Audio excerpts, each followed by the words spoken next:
बिस्मिल्लाहिर्रहमानिर्रहीम। बोलते कालम के साथ मैं आमिर रज़ा खान। और अमेरिका ने जो कहा था कि मुजाहिरीन से कि मदद आने को है, आप तैयार रहें, इससे पहले रूस की मदद आ पहुंची ईरान को, और ईरान को Su-35 जो है जहाज़ मिल गए। जी हाँ, ईरान वो जहाज़ लेने में कामयाब हो गया जिससे अमेरिकन जहाज़ भी डरेंगे। ये जहाज़ जो है 4.5 जनरेशन का जहाज़ है, यानी आप समझे कि 5th जनरेशन का जहाज़ है। और इसमें जो मिसाइल्स हैं वही मिसाइल्स हैं जो Su-57 में इंस्टॉल किए जाते हैं। ये कौन से मिसाइल्स हैं और ईरान के पास इस मल्टी रोल जहाज़ के आने के बाद सिचुएशन क्या है? देखिए, सबसे पहली बात यह है कि अभी पिछले साल ही ईरान और इजराइल की जो वार हुई थी, उसमें ईरान को जो सबसे बड़ा सेटबैक था वो ये था कि उसकी फ़ज़ाइया जदीद तैयारे नहीं रखते थे। इस सूरत हाल में ईरान ने जब इस बात को भांप लिया कि आने वाली जंग फ़िज़ा में लड़ी जा सकती है, उसने रूस से कहा कि उसमें जितनी जल्दी हो सके जहाज़ों की एक बड़ी खेप जो है चाहिए, वो जहाज़ जो अमेरिकन F-35 और F-15 का मुकाबला कर सके। मिडल ईस्ट में F-15, F-16 और F-35 उसका जहाज़ जो है 5th जनरेशन वो मौजूद है।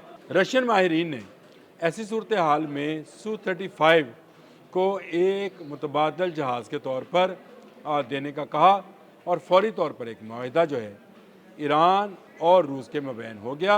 स्ट्रेटजिकली इस मुआहिदे के तहत रूस ईरान को Su-35 जहाज़ देने जा रहा है, यानी दे दिया है। 16 जहाज़ की पहली टुकड़ी हमारी इतलात के मुताबिक ईरान वसूल कर चुका है। 4.5 जनरेशन का ये जहाज़ किन खासियत का हामिल है? एक तो ये ताकतवर इंजन AL-41FIS ये रशियन इंजन है, जो कि 5th जनरेशन के जहाज़ में भी इस्तेमाल होता है। इसको उन्होंने दिया है। रडार इसमें IRBS रडार्स हैं, और इसका 8000 किलोग्राम तक ये वॉर हेड ले जाने की सलाहियत रखता है।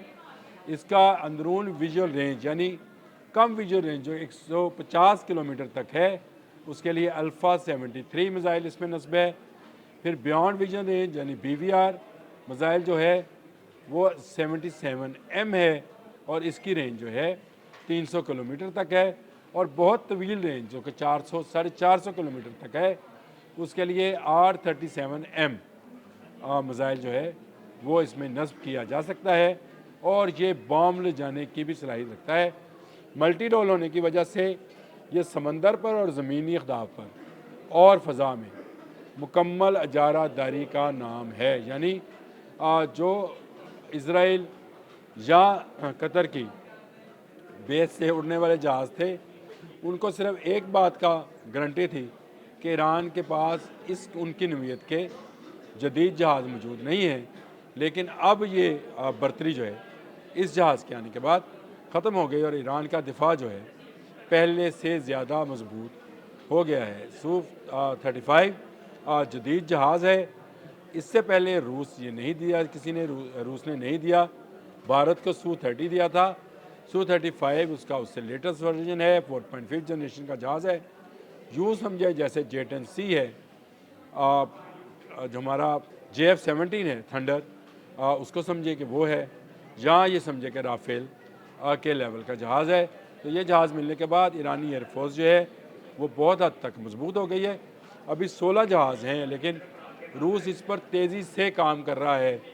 2025 में होने वाले मुआहदे में शामिल था कि 2026 में ये जहाज़ मिलेंगे ईरान को, लेकिन क्योंकि ईरान को इस वक्त जंगी नवीयत जो है वो जंग का सामना है।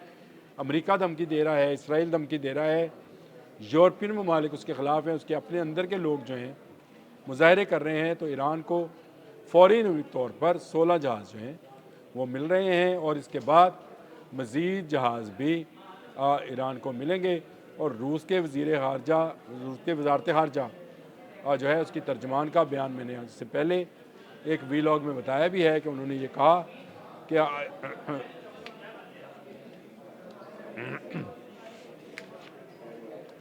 और रूस की वज़ारत ख़ारजा की जो तर्जमान है मारिया, उन्होंने ये बात कही कि अगर ईरान पर हमला हुआ तो इसके संगीन नताइज बरामद होंगे। तो इसका मतलब ये है कि रूस मुकम्मल तौर पर ईरान की सपोर्ट में आ गया है और ये बड़ी खुशाइन बात है। इससे जंग से बचा जा सकता है। इसको यूँ ना समझें कि रशिया और अमेरिका की आपस में जंग होगी। जब एक सुपर पावर सामने आ खड़ी होती है तो दूसरी सुपर पावर फिर जंग से कतराती है। यहाँ तो चीन भी आ गया, क्योंकि चीन के वज़ीर ख़ारजा वांग यी जो हैं उन्होंने भी ये बात कही है कि ईरान के ऊपर हमला संगीन नताइज का हामिल हो सकता है और मिडल ईस्ट में आलमी जंग लग सकती है। और ये मामला आहिस्ता आहिस्ता अमेरिका के हाथ से निकलता नज़र आता है। ईरान का दिफा Su-35 के ज़रिए पहले से बहुत ज़्यादा मजबूत हो गया है। उसको बस एक कमी थी, मिसाइल सिस्टम उसके अपने हैं। मैंने कल भी बताया था खैबर चिकन के मुतालिक कि वो मिसाइल जो है अमेरिका के तमाम फ़ौजी अड्डों और बहरी जहाज़ों पर गिराया जा सकता है, लेकिन Su-35 के मिसाइल्स जो हैं उसके दूर अहदाफ को भी निशाना बना सकते हैं और हवा में आने वाले जहाज़ों को भी निशाना बनाया जा सकता है। अब तक के लिए इतना ही। अल्लाह हाफ़िज़।